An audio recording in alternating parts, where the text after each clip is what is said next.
तो जब आपके पास समय हो कम और मीठा खाने का हो मन तो आप ये वाली रेसिपी ट्राई कर सकते हैं। और ये डेज़र्ट घर के बेसिक सामानों से ही बन करके तैयार हो जाते हैं और आप इसे बस 5 से 10 मिनट में ही बना करके तैयार कर लेंगे। और इसका टेस्ट जो है बहुत ही बढ़िया होता है और ये आप एक बार इसे बना लेंगे तो आप इसे बार बार बनाना चाहेंगे। और ये रेसिपी बनाने में इतनी आसान है कि कोई भी कभी भी बहुत ही आसानी से इसे बना सकता है।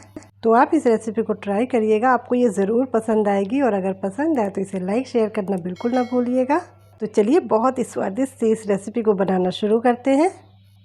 तो इसे बनाने के लिए मैंने यहाँ पर ब्रेड स्लाइसेस लिए हैं। तो यहाँ पर मैंने 5 ब्रेड स्लाइसेस लिए हैं और अब हम इनके किनारों को हटा देंगे। तो यहाँ पर मैं इसके किनारों को कट कर ले रही हूँ। तो मैंने सारे ब्रेड स्लाइसेस के किनारों को कट कर लिया है। तो अब हमें इन ब्रेड को पीसेस में कट कर लेना है। तो आप अपने मन चाहे पीसेस में इन्हें कट कर सकते हैं। तो मैं आज इसे ट्रायंगल शेप में कट कर रही हूँ। तो आप चाहें तो इन्हें स्क्वायर शेप में भी कट कर सकते हैं, ये टोटली आपकी चॉइस होगी। अब हम गैस पर एक पैन रखेंगे और उसमें डाल देंगे 2 चम्मच घी। तो मैं आज इसे बहुत ही कम घी में बना रही हूँ। आप चाहें तो इसे डीप फ्राई भी कर सकते हैं, आप चाहें तो यहाँ पर आप तेल भी यूज़ कर सकते हैं, लेकिन आप इसे घी में ही बनाइएगा, घी में ही इसका स्वाद बहुत अच्छा आता है। तो यहाँ पर जब घी मेल्ट हो गया है तो मैंने इसमें डाल दिए हैं ब्रेड के स्लाइसेस। तो एक बार में जितने स्लाइसेस आ पाए उतने हम डाल देंगे पैन में। और जैसे ही एक तरफ से थोड़ा सा सिक जाएगा तो हम इसे पलट लेंगे और इसे दूसरी तरफ से भी सेक लेंगे। तो इसे सेकते समय हमें गैस का फ्लेम लो टू मीडियम ही रखना है, हाई फ्लेम पे इसे नहीं सेकना है। तो यहाँ पर अगर आप इसे हाई फ्लेम पर सेकेंगे तो ये जल जाएंगे और इसमें इतना बढ़िया सा कलर नहीं आ पाएगा। तो जब इसमें बढ़िया सा कलर आ जाए और एकदम से ये क्रिस्प हो जाए तब तक हमें इन्हें सेकना है। तो इसे उलटते पलटते हुए मैंने इसे सेक लिया है और एक बढ़िया सा कलर आ गया है। तो अब हम इसे पैन में से निकाल लेंगे और बाकी बचे हुए ब्रेड स्लाइसेस को भी हम इसी में सेक लेंगे। तो यहाँ पर यदि आपको लगे तो आप थोड़ा सा घी और ऐड कर सकते हैं। तो मैंने यहाँ पर आधा चम्मच घी और ऐड किया था और ये देखिए हमारे सारे जो ब्रेड स्लाइसेस हैं वो सिक करके तैयार हो गए हैं। तो यहाँ पर ये सारे सिक गए हैं। तो अब हम गैस पर एक पैन रख देंगे। तो अब हम इसमें डाल देंगे 1.5 कप दूध। तो यहाँ पर आप कोई सा भी दूध ले सकते हैं। तो ये वाली जो रेसिपी है ना, ये बस 1.5 कप दूध में ही बन करके तैयार हो जाएगी। तो अब हम दूध को गर्म होने देंगे और जैसे ही दूध गर्म हो जाएगा तो हम इसमें डाल देंगे 4 चम्मच चीनी। अब चीनी के घुलने तक हम इस दूध को पका लेंगे और उसके बाद हम बस 1 मिनट के लिए और इसे पकाएंगे। तो यहाँ पर दूध हमारा उबल गया है और चीनी भी अच्छी तरीके से घुल गई है।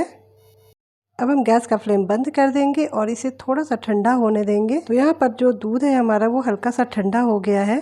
अब जो ब्रेड के स्लाइसेस हमने फ्राई करके रखे थे उनको हम इसके अंदर डालेंगे और तुरंत ही निकाल लेंगे। तो ये फ्राई किए हुए जो ब्रेड के स्लाइसेस है ना, इन्हें हमें दूध में डुबकी लगानी है, बस यही करना है।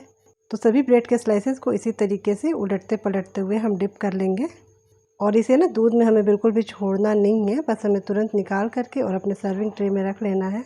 और इस प्रोसेस को करते समय आप ये भी ध्यान रखिएगा कि दूध हमारा बहुत ज़्यादा गर्म ना हो और बिल्कुल ठंडा भी ना हो। तो यहाँ पर मैंने सभी ब्रेड स्लाइसेस को दूध में डिप करके निकाल लिया है और अब ये जो बचा हुआ दूध है इससे हम बनाएंगे इंस्टेंट रबड़ी। और ये वाली जो रबड़ी है वो इतनी जल्दी बन जाती है कि बस 2 से 3 मिनट ही लगेंगे आपको इसे बनाने में। तो अब हमें क्या करना है कि गैस का फ्लेम ऑन कर देना है और एक ब्रेड के स्लाइस के किनारों को हटा करके हमें उसे इस तरीके से ग्राइंड कर लेना है।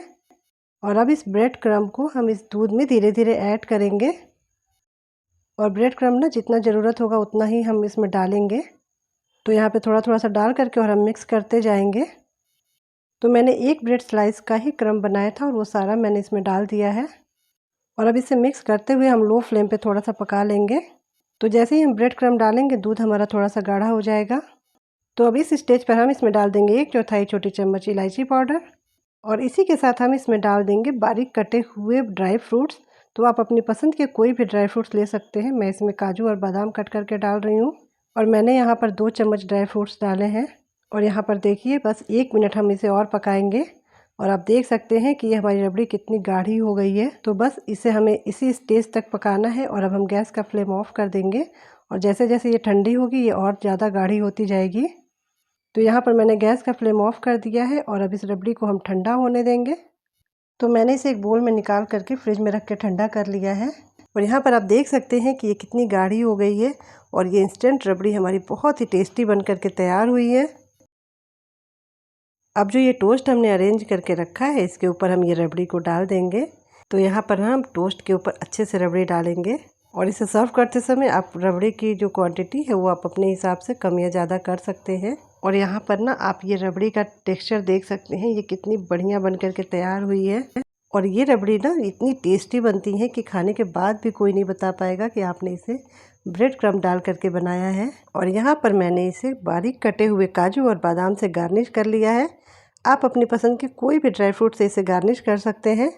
और इसी के साथ मैंने इस पर थोड़े से रोज़ पेटल्स भी डाल दिए हैं। तो अब आप इसका लुक देख सकते हैं। तो ये देखने में जितनी ज़्यादा खूबसूरत लग रही है ना, वो खाने में उससे भी कहीं ज़्यादा ये टेस्टी बन करके तैयार हुए हैं। तो ये बहुत ही सॉफ्ट और बहुत ही टेस्टी बनते हैं।